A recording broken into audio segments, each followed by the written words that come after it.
All right, section 8.4 is on ellipses. So we've talked about conic sections before, how they're defined by distances. So the ellipse is the set of points x, y in the plane, such that the sum of the distances from any point P on the ellipse to 2 points F1 and F2, called the foci, is the constant sum d, which is P F1 plus P F2. I'm going to show you guys what I mean by that by something on the board.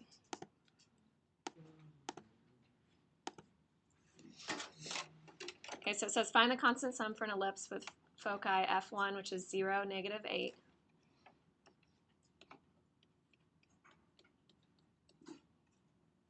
That's F1. And F2 is 0, 8.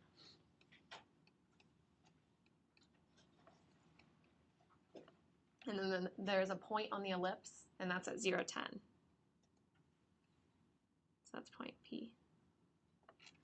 Okay, so that means we have our ellipse going around the two foci, goes through the point.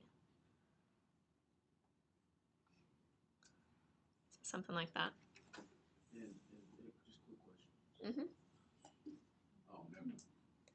Okay, so our constant sum is going to be the length from P to F1 plus the length from P to F2. Okay, so if I'm going from P all the way down to F1, what's that distance?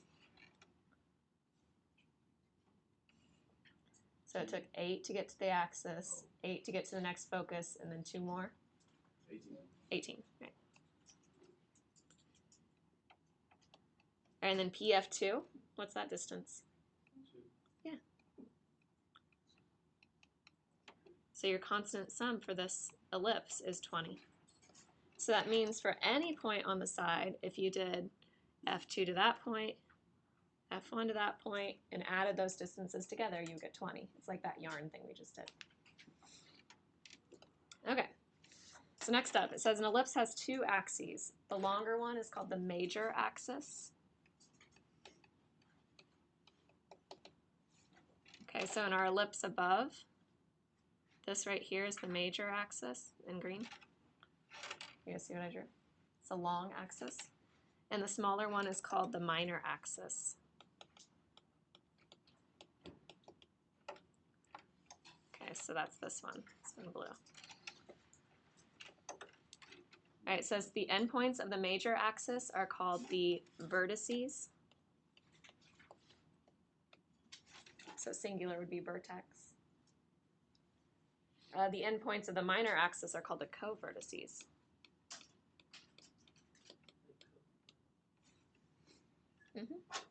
The axes are perpendicular and intersect at the center of the ellipse.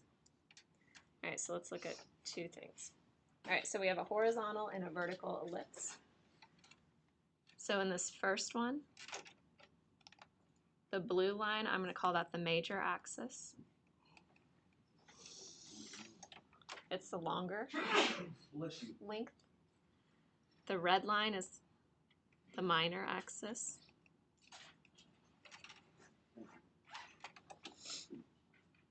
On the end of the major axis, those are your vertices. So I have one vertex here, one vertex over on the left.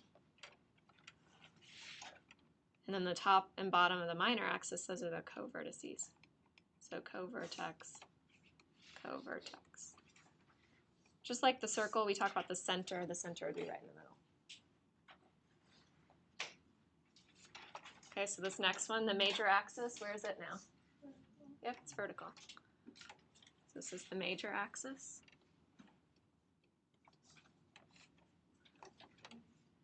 The other axis, the smaller one, is your minor axis. On the ends of the major axis are the vertices.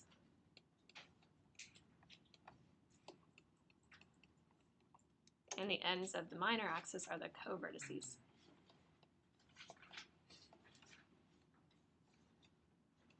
Okay, making sense so far?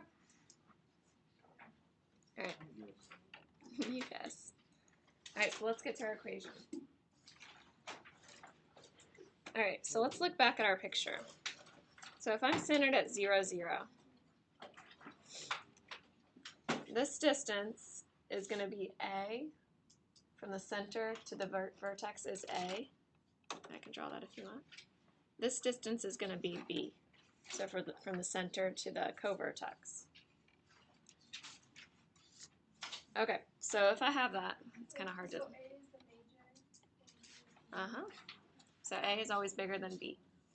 So if I go out A and up B, and I'm centered at 0, 0, what's this point out here? A, comma 0, right? What's the point on the left? Negative A, comma 0. So those are your vertices. So this is for the horizontal. So I have A, 0, and I have negative A, 0.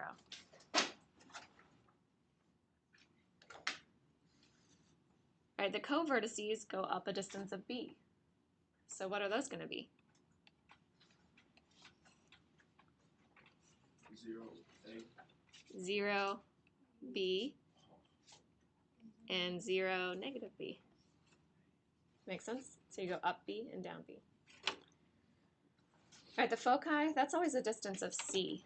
So it's inside, it's near the vertices, but it's just inside the ellipse, right? So this is going out a distance of C. So that means my foci are going to be, I go out C, up 0, so C, 0, and negative C, 0. Okay.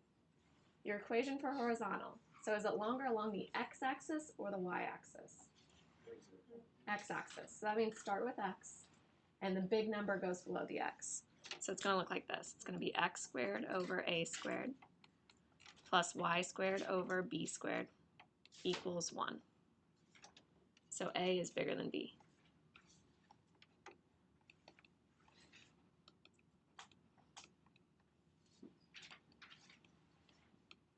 Okay, so that's always true. A is always bigger than b.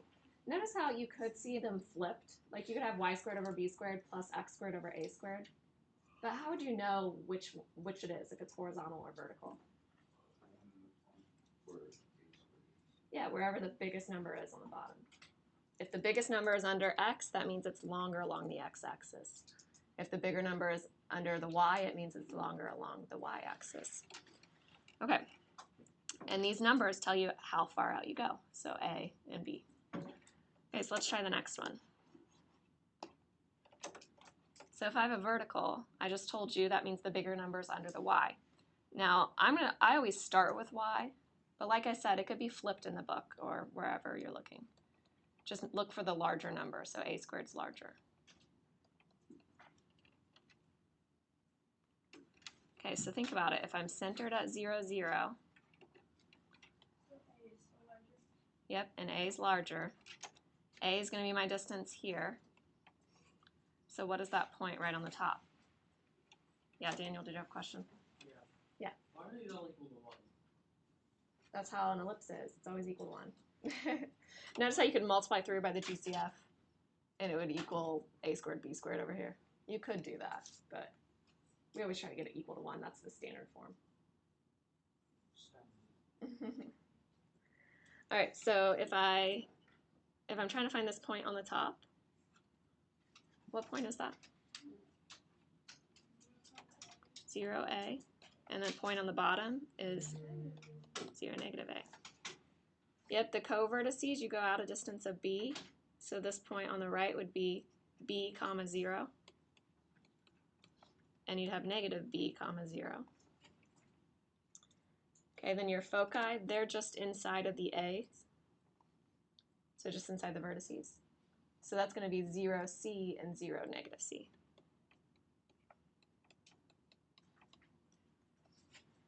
Okay, the last thing we need, I didn't put it on this table, I should have. The last thing we need is how a, b, and c are related. C squared is always equal to the bigger one squared, so a squared, minus b squared. It looks almost like the Pythagorean theorem, it's just not. It's minus. And that's for both horizontal and vertical? For all of them. Okay, when we do hyperbolas later, it's a squared plus b squared, so it's confusing. You gotta keep them all straight. Okay, so number 1, it says write an equation in standard form for each ellipse with center 0, 0. Okay, so you can sketch these out if you want. You don't have to though, but let's think about what it was if I sketched it out. So if I have a vertex at 9, 0, 1, 2, 3, 4, 5, 6, 7, 8, 9, and I have my co-vertex at 0, 5. Okay, when I see vertex, what is that telling you, A, B, or C? A. It's telling you A is 9. When I see co-vertex, what's that telling you, A, B, or C? B. So with that, I see B is 5. I have an ellipse that goes through something like that. All right, so I didn't even need to sketch it out because I know what A and B are. I know it's centered at 0, 0, so it's going to be one of these two forms. Which one?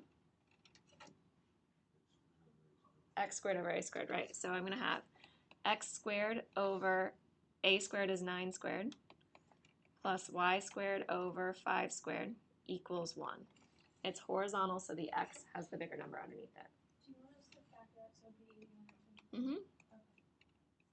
So I get X squared over 81 plus Y squared over 25 equals 1. So Daniel was asking, why is it always equal to 1? I mean, you could multiply through by 81 times 25 and get a big, huge number over here. But the convenience of having it in this form is now you can tell how far you would go out along the x-axis, right, 9, and you can tell how high you go up along the y-axis, so 5. So see how we like that form. It's nice to have it that way. All right, next one. So co-vertex is 4, 0, focus is 0, 3.